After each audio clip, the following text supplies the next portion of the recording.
Well, you said it all. It's all right there embedded in your question. The way that it works is probably what we want to know. What causes clutter? What causes fatigue? What causes irrelevant thinking? What causes all the opposites of the benefits of Vedic meditation? What causes this is daily stress accumulation. Every time we have an overload of experience, we don't just get stressed about the thing that we know we're getting stressed about. Our brain takes a picture of, and it's a multi-sensory picture, the smell of things, the look of things, the taste of things, the sound of things, the feel of things, everything around you that was there at the time you got stressed. And it snapshots this into a memory, a distorted memory, and associates those colors, those sounds, those smells, those flavors with that stress moment. Now, after a day or so, perhaps you've resolved what it was that got you stressed about that change of expectation. There was a change of expectation of some kind.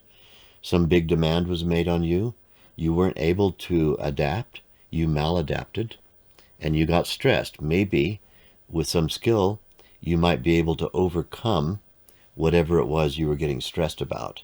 However, the premature cognitive commitment, premature because the brain prematurely is making a commitment to the meaning of those other things that were around when you got stressed. The smell of the cup of tea that you were drinking, the smell of the tangerine peel on your fingers that you just finished peeling when you got the phone call that made you stressed, the color scheme that was in the room at the time that you got stressed, the feel of the chair in which you were sitting when you got stressed, and so on. All of these things are lodged as distorted memories in chemical form in the physiology, and they're stored by the physiology as very important items.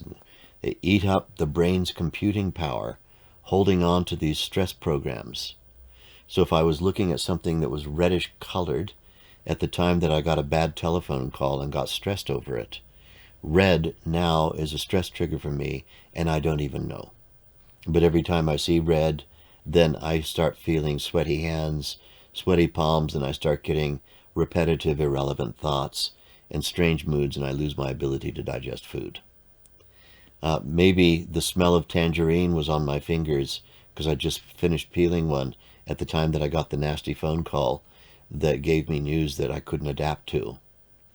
And I don't know anything about this, but the next time I drink tangerine tea, or I see the color orange, or I smell anything that's like a tangerine, then I get sweaty palms, I lose my digestive capacity and my appetite, my skin pH value becomes acidic, and my skin starts aging at twice the rate that's normal, and I begin to go into human decline as my body prepares itself to fight tigers or flee from them because I smelled a tangerine.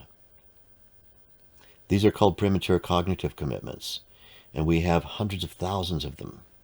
They accumulate in the body throughout a lifetime. Even, as I said earlier, from the moment of conception, the process of the accumulation of stress triggers begins when we are in utero, prior to being born. And so a lifetime of that, body accumulating, the brain's available computing power being eaten up and narrowed down by these stress accumulations. Then when we learn Vedic meditation, we start a process of peeling away these deep stresses, peeling away the underlying cause of bad behavior or inefficient behavior or incapacity or fatigue and loss of energy or just an unwillingness to engage at our highest level. And what's revealed every time we peel away these layers? The opposite of stress, greater clarity, greater calmness, more adaptation energy, the ability to be adaptive in the face of demands, to adapt to demands rather than interact with them, react to them, you interact with them. You know, when you bring energy, intelligence, creativity into interaction with a demand, and you meet the demand successfully, you get a wave of happiness.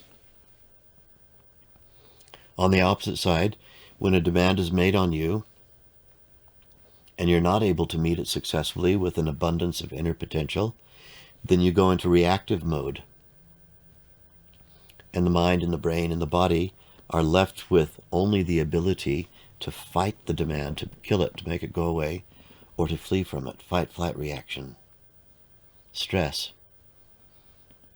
So as Vedic meditators, it's natural that all these benefits that you named begin to accrue to us, because these are natural human behaviors without stress.